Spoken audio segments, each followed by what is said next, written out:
C'est avec une très grande consternation que Greenpeace Afrique dénonce en ces jours une énième violation du moratoire qui existe dans la RDC sur l'octroi des nouveaux titres forestiers par le ministre de l'Environnement, M. Claude Nyamugabo. Nous avons découvert qu'en date du 11 juin dernier, le ministre Nyamugabo a octroyé illégalement 4 concessions forestières qui couvrent près de 777 000 hectares à une entreprise congolaise dénommée Groupe Service, une entreprise qui s'est dit leader dans les grands nettoyages et qui n'a aucune expertise dans la foresterie.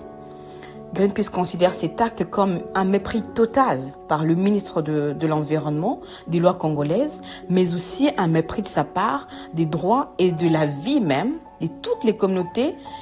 qui vivent et dépendent de ces forêts pour leur survie. Nous demandons à son Excellence Monsieur le Président de la République, Félix Tshisekedi Tshilombo, d'ordonner l'annulation pure et simple de ces 4 concessions forestières et nous demandons également au procureur de la République de se saisir de cette affaire. Nous voulons rappeler ici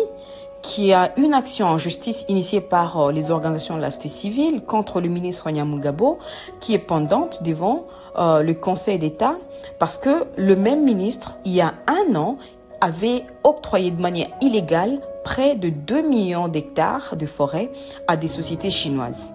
Et nous estimons et nous voyons très clairement que cette action en justice n'a pas empêché le ministre à piétiner encore une fois la législation congolaise en matière de forêt.